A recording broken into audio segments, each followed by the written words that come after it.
Hello crafters, I'm JanB and I'm an independent Stampin' Up demonstrator. Today I'm going to show you how I made this card.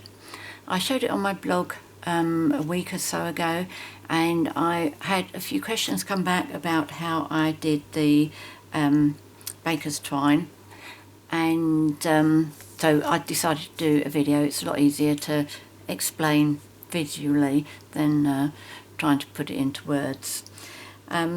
I don't have enough of this Mossy Meadow linen twine left to do this, so the next one I tried with our normal linen thread, and I don't think that worked anywhere near as nicely because it's just too thin. So I have found this in my drawer.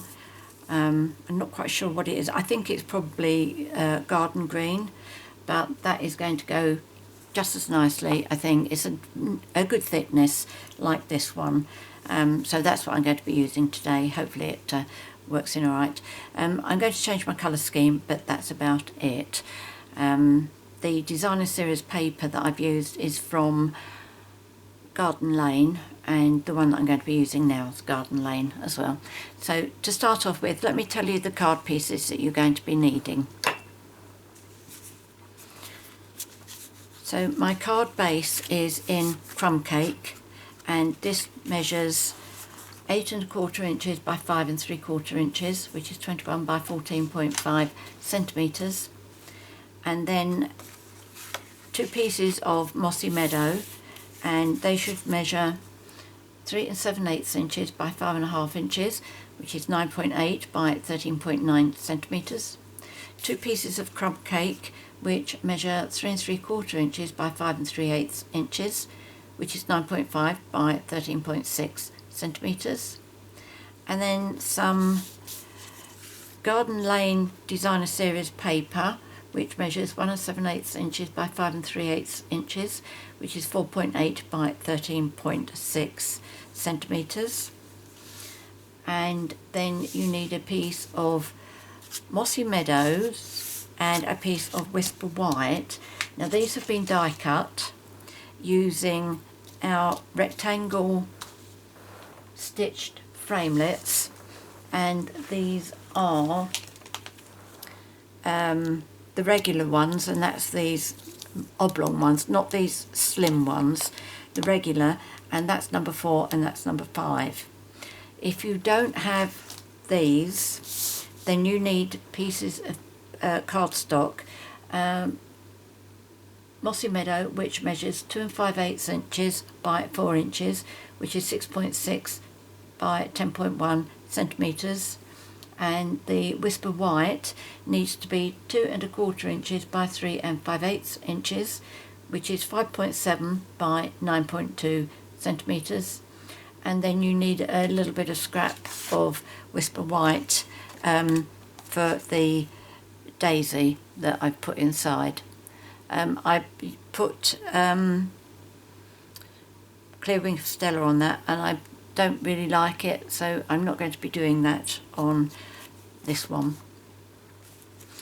Right, so to start off with, another feature of this card is when I adhered the designer series paper to the cardstock, I then put it through the Subtles embossing folder.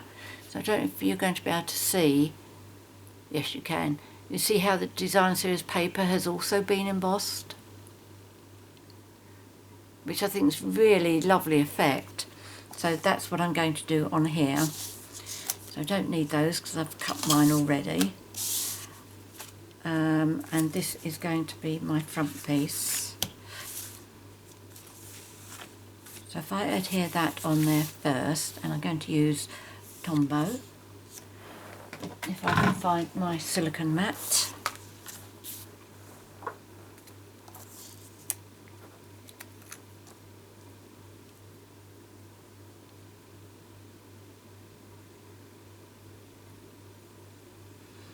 The Subtles embossing folder is a dynamic, which means it's the extra thick one, which gives brilliant depth to the embossing. And normally I squirt both sides, back and front, with water, because you get a very, very good impression if you spray your cardstock first.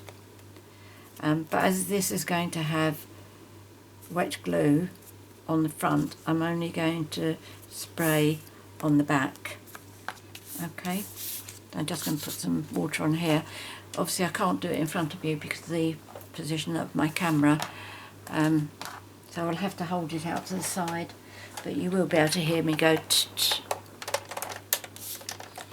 Right, so first of all let me give that a spray. Here we go. This is just plain water that I have in here. Right, let's just do that. That's it. And the embossing folder is here, which you have seen me use like 500,000 times already. Okay, exaggeration, but you know what I mean. Right, I've got my normal Big Shot platform here, and I'm going to use one cutting plate. Now, do I mind which way? Are there any stripes on this? No, so it doesn't really matter which way it goes. Alright, so I'm going to do it so that my stripes are going to be going across. I prefer it this way because it's nice and easy to get it lined up nice and straight because of that straight line. You see the straight line that goes through? Yep, you can. So just line that up.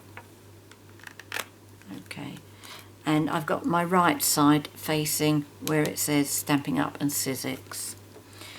So when you place this on your to go through your machine, make sure your fold goes through first. Whoops. And you need one cutting mat on top.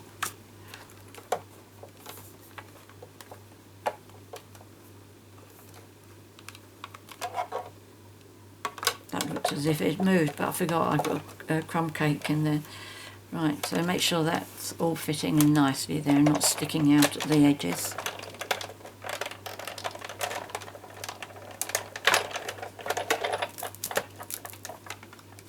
Alright, so I can move the Big Shot out of the way. We don't need that anymore.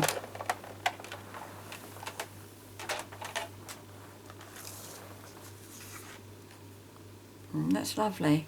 So subtle, but it is really nice. You see the embossing on that? Right, so that's that bit. We need to put this onto here, and then I can do the baker's twine. I should have had some linen thread in Old Olive, because that came out, I don't know whether it was the last spring summer catalogue or the Christmas catalogue, but I know I was really thrilled when I saw that we had it, because I like the linen thread anyway, but to get it in a colour, that was absolutely superb, but I can't find it anywhere, so don't know what I've done with it. But I'm sure this garden green baker's twine will be fine. Right, so all I did with this was, it does take a lot, I have to say. So I started off by popping that where I wanted it and just anchored it down with some tear and tape. I didn't use snail because I found that I was putting pressure on it and it kept coming off, whereas if you anchor it down with tear and tape, it's not going anywhere.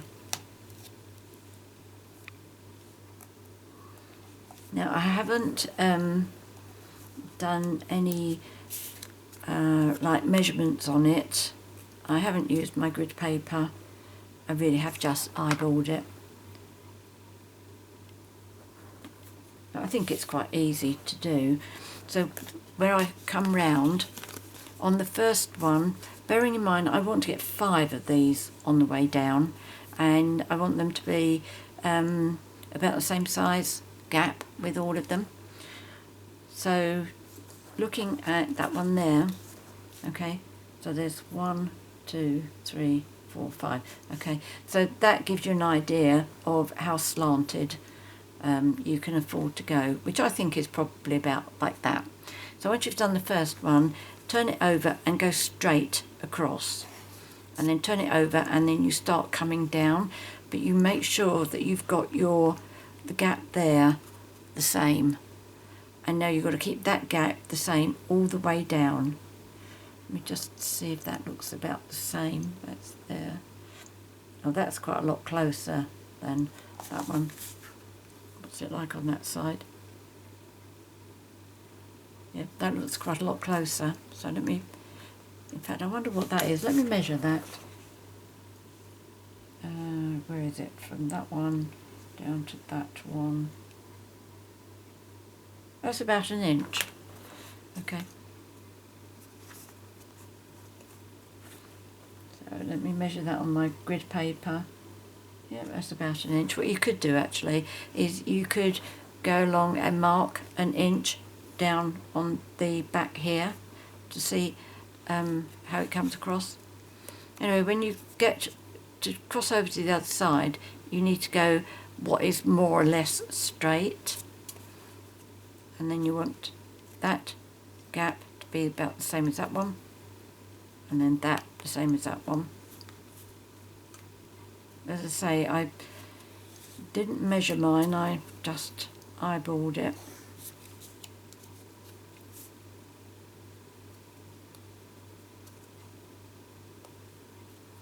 That looks about right.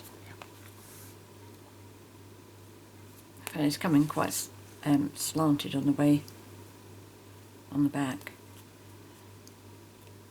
But I'm going to go back and just do that a bit closer.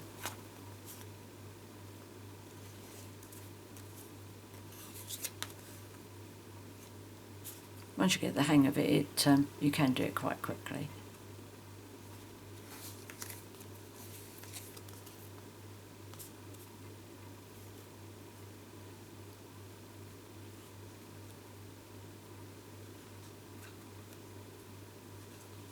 That's better.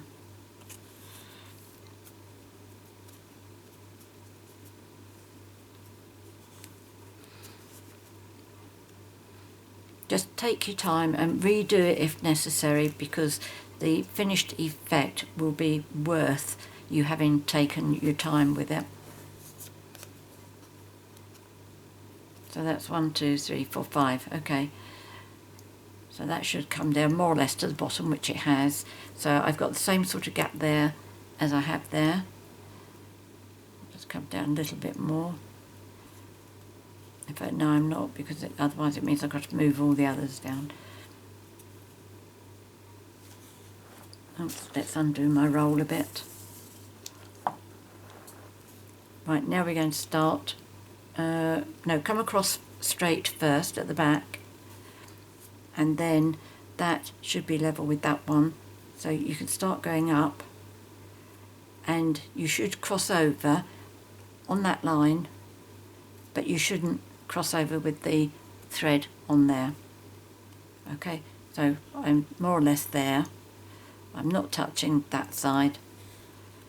I'm going to turn over.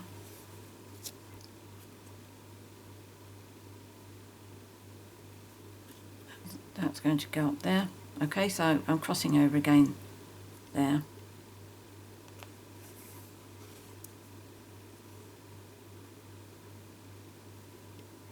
Crossing over again.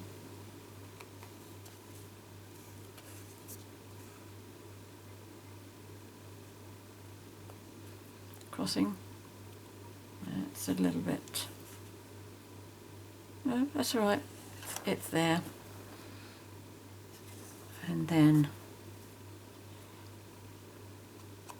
come down that one, make that one cross over, and there we go. I'm more or less the same as that one there.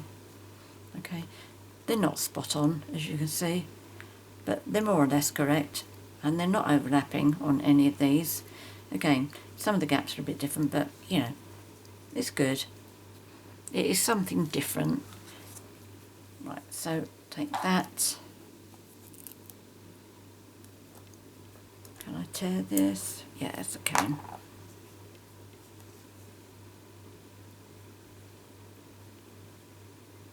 Oh, come on.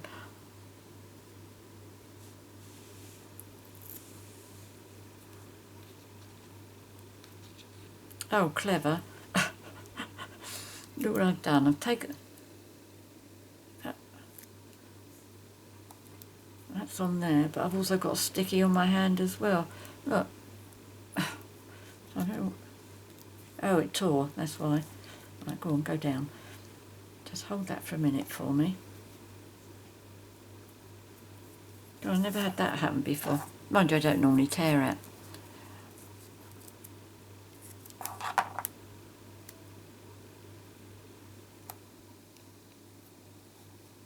There we go. Got it.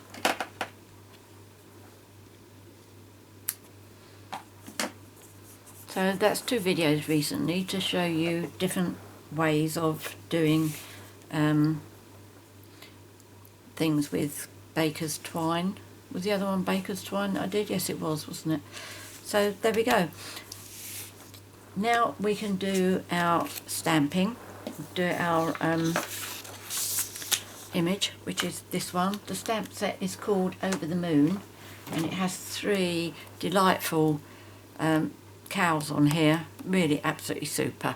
On Pinterest there are so many different designs that people have come up with this set. It's absolutely gorgeous. I mean, the most ridiculous looking cows you've ever seen in your life, but you know, such fun. I mean, this one here, for example, to me they look like devil's horns, don't you think? It looks like a devil there. And this one here, it's a face on its by itself. Do you see the funny things in when they're not meant to be? I've always seen things like that. Right, now what am I going to do? I want the sentiment, which is over the moon for you, and the cow with the flower. So first of all, I'm going to do the sentiment, and before I do anything, I'm going to test how I do it. As you can see, I always do a test one before I go onto my card to see whether I've got that straight or whether I need to tilt it this way, that way, whichever which way. So in fact, let me turn this one up the other way, otherwise I'll be distracted by that one.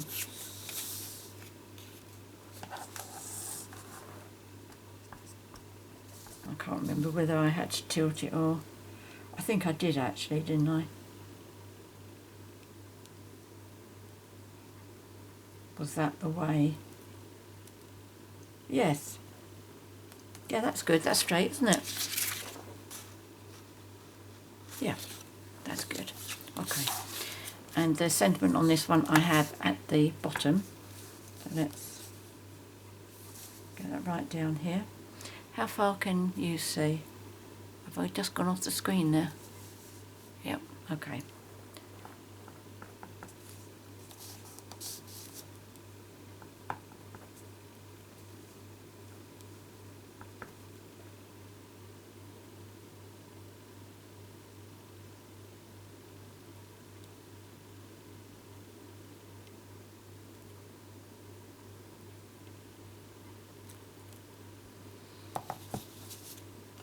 That's a little bit, yes, a little bit crooked, but not too much. Right, now the stamp is bigger than my ink pad, so the ink pad goes on top.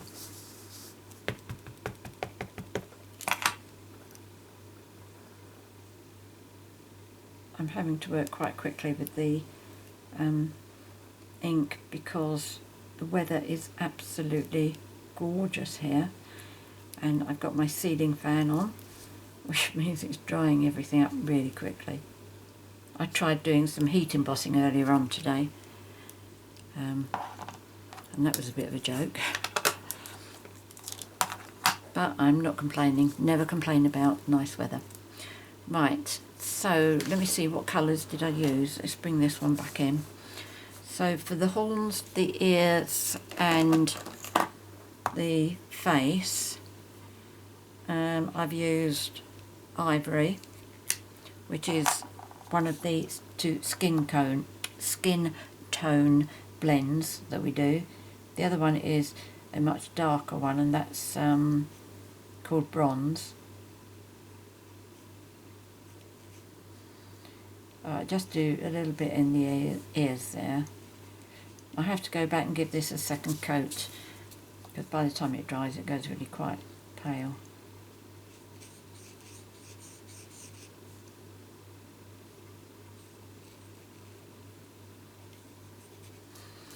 Fortunately there's not too much to colour on this.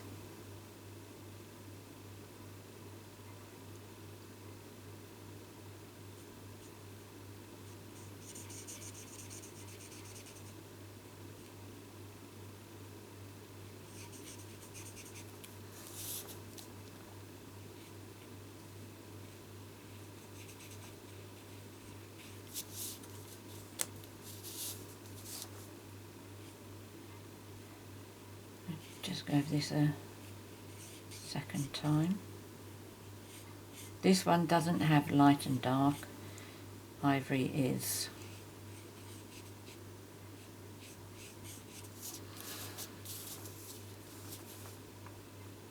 Which actually they could have done shading, couldn't they? Because there would be shading on skin.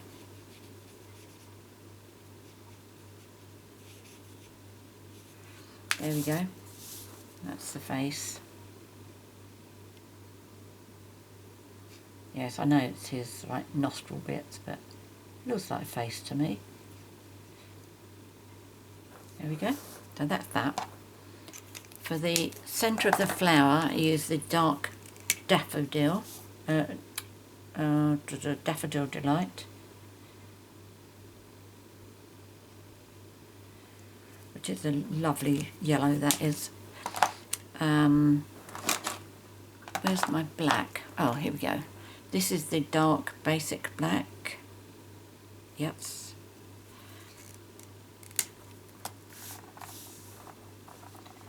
So I'll do his little tuft of hair there.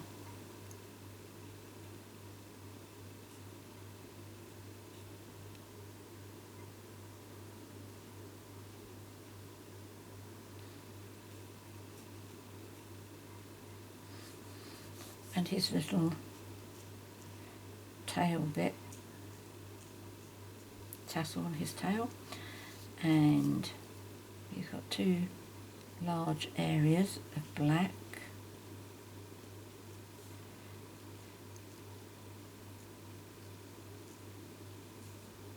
And then two welly boots.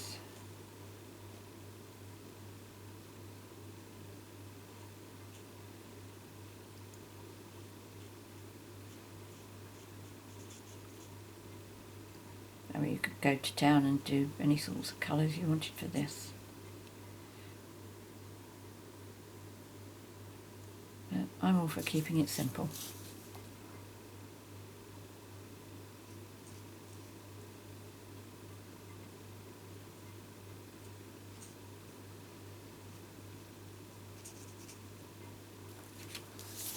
Let's turn it around the other way.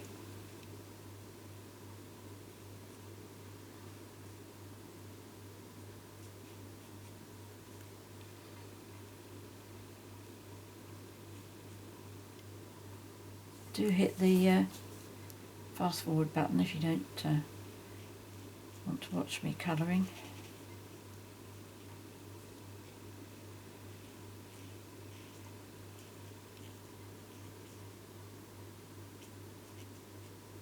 There we go. Oh, I forgot to do his hands, didn't I? His hoofs. Let's come back to that one.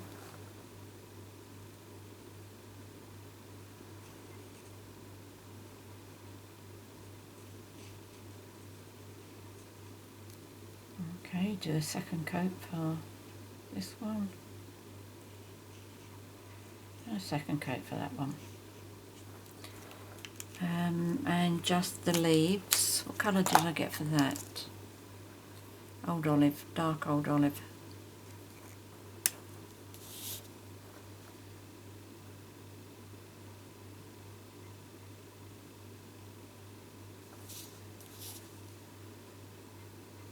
Did I say that the designer series paper is called Garden Lane? And all the designs are different greens. It's a beautiful set.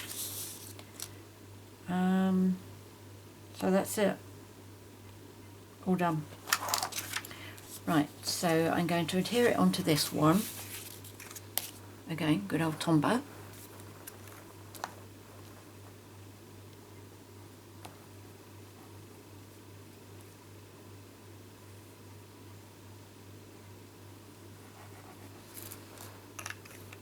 When you use blends, it's meant to come through the paper like that. You just remember that you can't do it on a single layer card, otherwise you'll see it as soon as you open the card up. Right, so that's okay. So that can go on there, that can go on the card, and those two can go inside. So let's, yeah, we'll use Tombow for this. Shall I leave that on there? What did I do before? I think I'll leave it.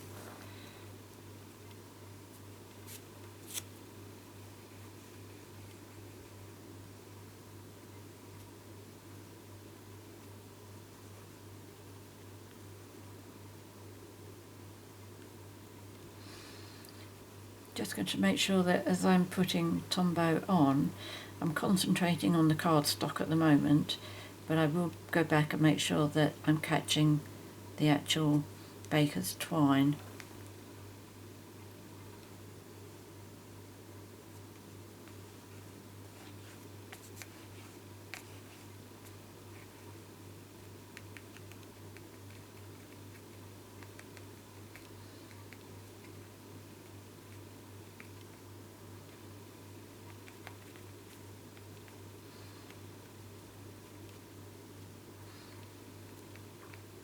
Just put some on the top there and then run the baker's twine through it so it spreads it out a bit, and then the baker's twine will grab it. Okay.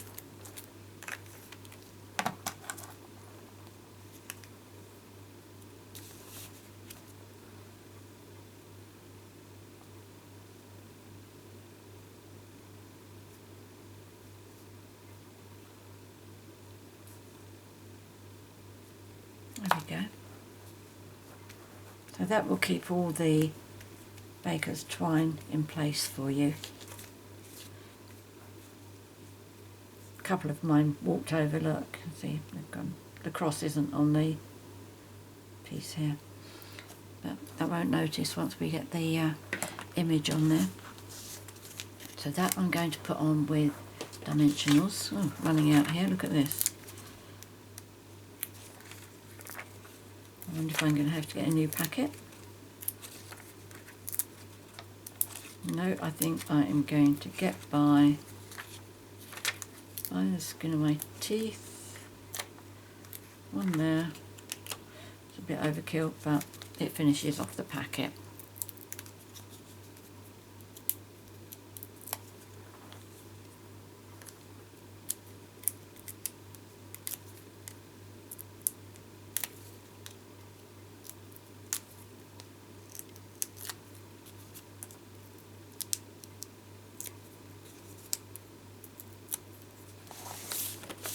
Oops, there we go.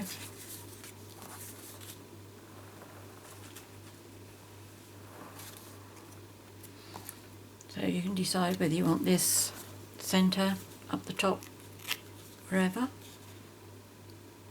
I'm going to do it so that I have the top crossover just about exposed. I think that looks straight. Okay, so I've just got the crossover visible then. There we go, so that's that. Oh, I know what I've forgotten to do on here. With my soft seam foam, the dark one, I do a little bit of grass around his feet, otherwise he looks as if he's floating there.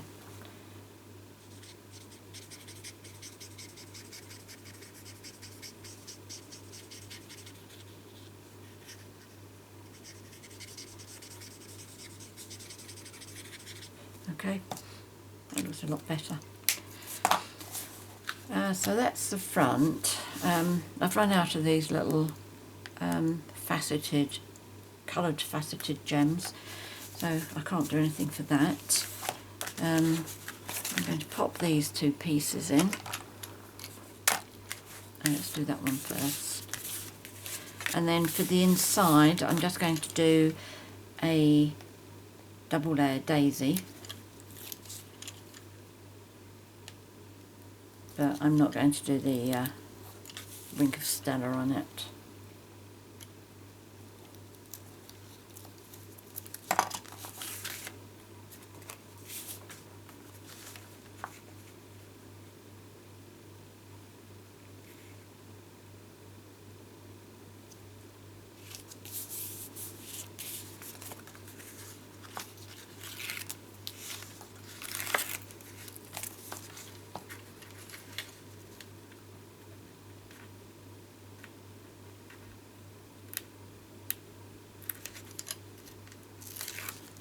There we go.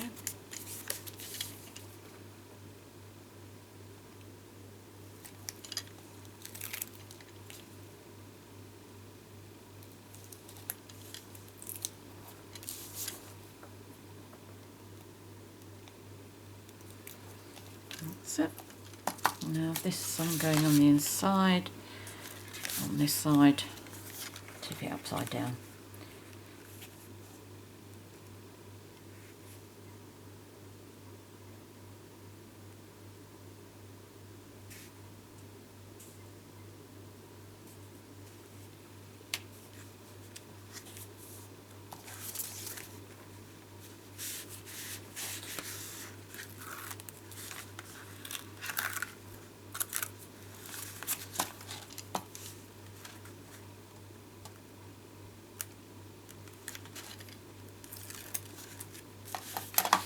Okay, so where's my small daisy punch and some scrap paper? So that's 1, 2.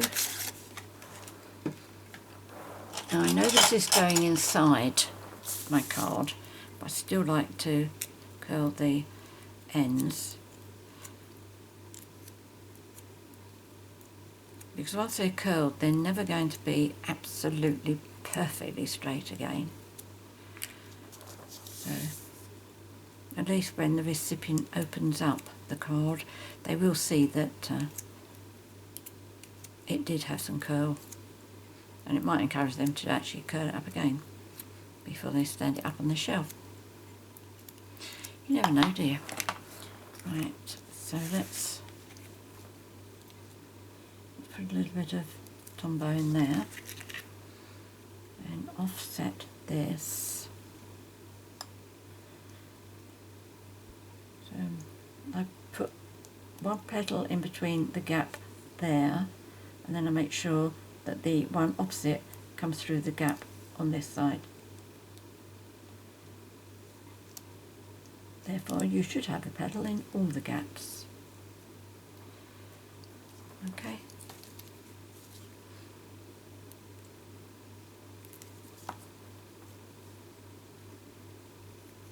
In fact, I don't like those gaps there, so I'm going to put a third one in.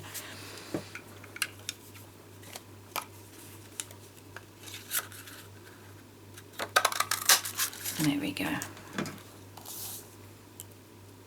Let's just quickly curl these up.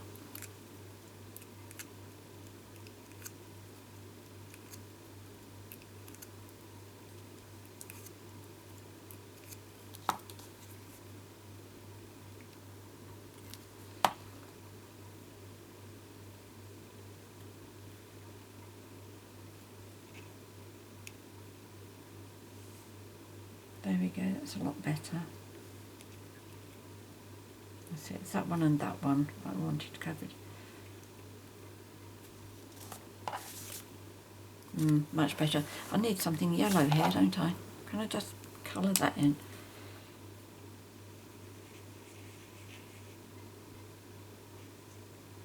If I don't like this, I'll get some yellow cardstock and punch out a circle and cover it up. But there we go, that looks better, doesn't it? So, that's today's project. Hope you like it and I hope you give it a try. I will put all the measurements and the products that I've used in the box below the video, and there'll be a link to my 24/7 online Stampin' Up shop, so if you want to buy any of the products that I've used here today, you can click onto the link, go straight over to my shop. If you have any comments or any questions to ask, please leave those in the box below the video. I'm always happy to help you and I do like to read your comments. If you've enjoyed my video and you'd like to be notified each time I upload a new one, please subscribe to my YouTube channel by clicking on the subscribe button, which is down there in the bottom right hand corner. And then click the bell by the side of it and you'll receive notifications when I do upload a video. So many thanks for joining me today. I'll show you that one as well, just in case you prefer the what do we call that, linen thread. I prefer the thick one, but you may like that one. Anyway, as I say, many thanks for joining me today. Until next time, happy crafting. Cheerio.